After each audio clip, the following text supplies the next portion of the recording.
The 19th Amendment was passed in 1920 and marked the culmination of a 100-year struggle for women's rights in America. The struggle started in the mid-1800s and began as the movement to recognize women's rights in society, including the right to own property, get a divorce, earn money, and vote. The combination of this idea and the changing social environment resulted in the birth of the women's suffrage movement. There were several key women that played a role in the passing of the 19th Amendment. Without their courage, the movement never would have succeeded. Susan B. Anthony, Elizabeth Cady Stanton, and Lucretia Mott were three of the most influential women at the beginning of the movement. After these women galvanized the suffrage movement, Alice Paul and Carrie Chapman Catt utilized their youth to finish what their predecessors started.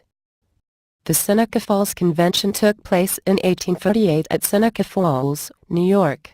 The convention was organized primarily by Stanton and Mott. The main purpose of the convention was to ratify the resolutions which were drawn up in the Declaration of Sentiments. The Declaration of Sentiments was modeled after the language in the Constitution. We hold these truths to be self-evident, that all men and women are created equal, that they are endowed by their Creator with certain inalienable rights, that among these are life, liberty, and the pursuit of happiness. Of 1865, the 14th Amendment abolished slavery. Suffragists hoped that this amendment would help them to gain momentum in their own women's movement. The drive for women's suffrage gained strength after the passage of the 15th Amendment to the Constitution, which gave the vote to black men but not to women. Anthony and Stanton opposed the new law and in 1869, formed two national organizations to work for the women's right to vote. One was the National Woman Suffrage Association and the other was the American Woman Suffrage Association. The National Woman Suffrage Association, led by Stanton and Anthony, and was the more radical of the two organizations. Its chief goal was for an amendment to the Constitution which gave women the vote.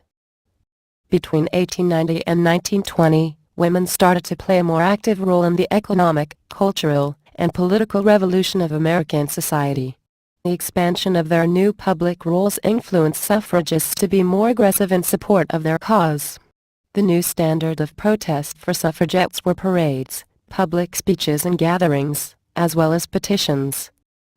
Ratification of the 19th Amendment came after nearly a century of determination and struggle. Throughout the 70 years it took to accomplish their ultimate goal, there were many female leaders that helped change the history of the United States.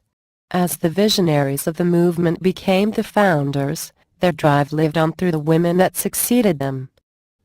Together the next generation of women brought public opinion into the argument, and although not everyone agreed with their ideas, the debates intensified because of them.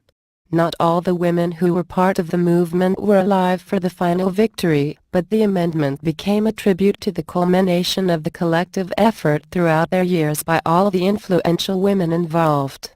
Although women were granted the right to vote in 1920, women did not turn out to the polls in the same numbers as men until 1980.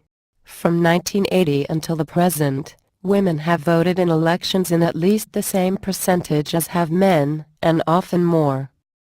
While the passage of the 19th Amendment allowed women to vote, it also had a substantial impact on the gender composition of political office holders and the way both American citizens and Congress members as a whole tended to vote. While there is still much work to be done by women in politics, without the determination of these influential women, we would not be where we are today.